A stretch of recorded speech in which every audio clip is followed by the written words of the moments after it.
Sebelum mulai, saya ingin mengucapkan terima kasih kepada dosen yang telah menonton video ini. Terima kasih. Hai teman-teman, sekarang kita akan membahas faktor bakat. Nah, sebelum itu izinkan saya dan rekan saya untuk memperkenalkan diri terlebih dahulu. Nama saya Fauzia Wandari dari kelas 2 MA 17, NPM 12819352. Perkenalkan, nama saya Kevin Yukaristio. Saya dari kelas 2 MA 17, NPM saya 1381975.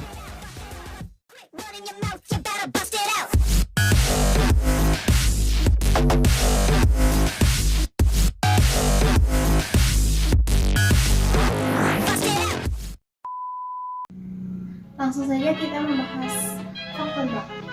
Definisi bakat: kemampuan bawaan yang merupakan potensi yang masih perlu dikembangkan atau dilatih untuk mencapai suatu kecakapan, pengetahuan, dan keterampilan khusus. Bakat sendiri dibagi menjadi dua, yaitu bakat umum dan bakat khusus.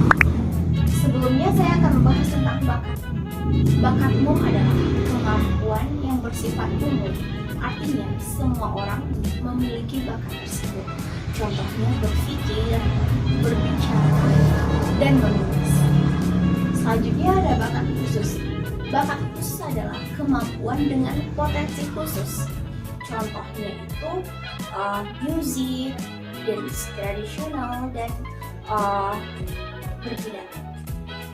Sebelum kita masuk ke faktor-faktor yang mempengaruhi bakat, saya mau bertanya dulu pada teman-teman, apa sih beda bakat dan minat?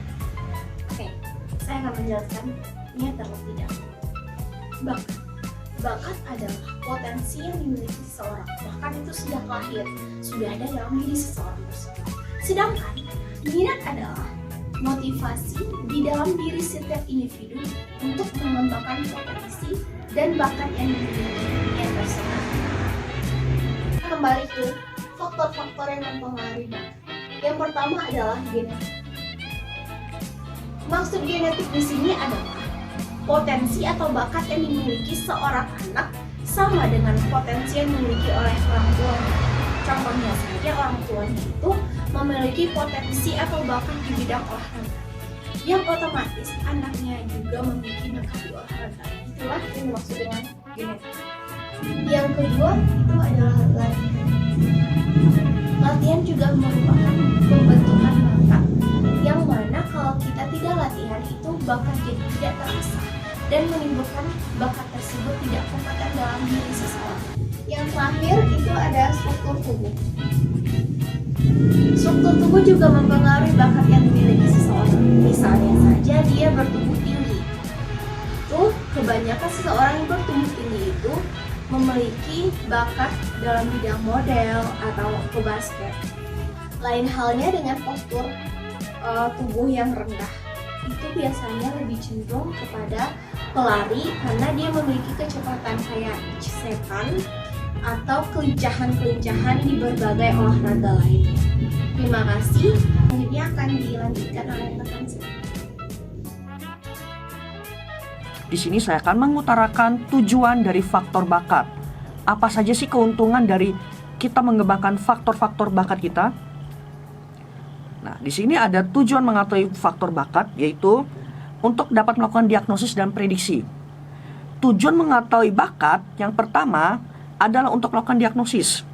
Dengan mengetahui bakat seseorang, maka akan dipahami potensi yang ada pada diri seseorang. Dengan demikian, dapat membantu untuk menganalisis permasalahan yang dihadapi tester pada masa kini. Permasalahan itu, baik dalam pendidikan, klinis maupun industri, dengan bantuan tes, bakat ini maka diharapkan psikolog untuk memberikan suatu treatment yang tepat bagi kliennya. Tujuan mengetahui bakat yang kedua itu adalah untuk memprediksi. Nah, untuk memprediksi yaitu sebagai seseorang dalam bidang tertentu, mereka akan bisa mengetahui potensi masa depannya baik ataupun tidak dalam bakat mereka.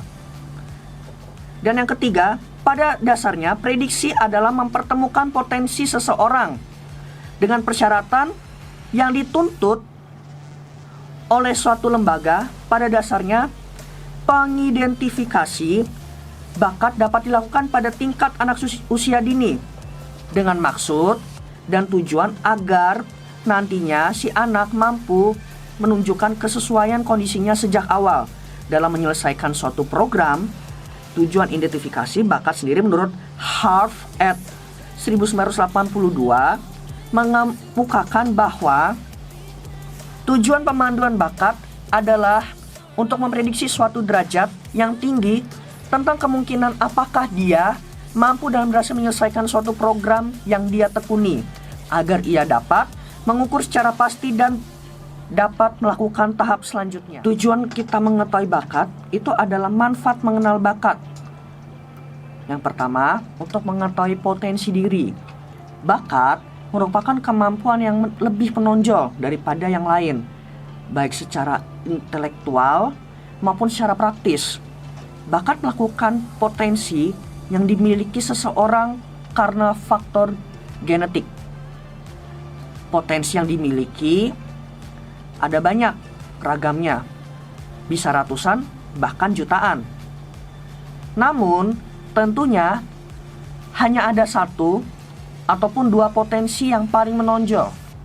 Seperti kita bermain gitar ataupun bermain drum, dan kita juga bisa mengembangkan bakat selain bermain gitar maupun bermain drum. Contohnya kita bisa mengembangkan kita bermain basket ataupun bermain sepak bola. Tidak mungkin semua potensi yang dimiliki dapat dikembangkan. Hanya potensi-potensi tertentu yang paling menonjol. Jadi, kita tahu potensi kita dan bisa dikembangkan.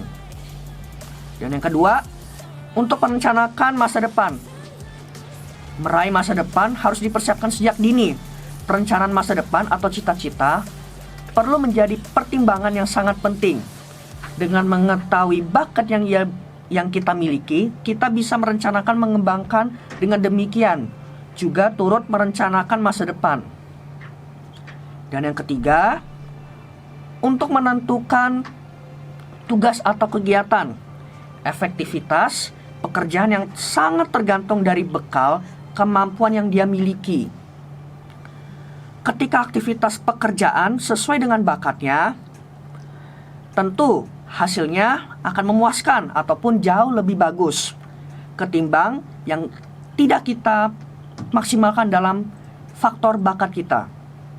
Dengan mengetahui bakat yang kita miliki, kita bisa memilih kegiatan apa saja yang akan kita lakukan sesuai dengan bakat yang kita miliki.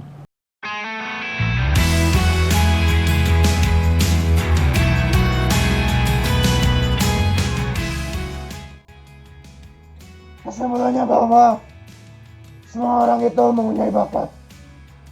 Dan kita pun juga harus mensyukuri bakat yang kita punya.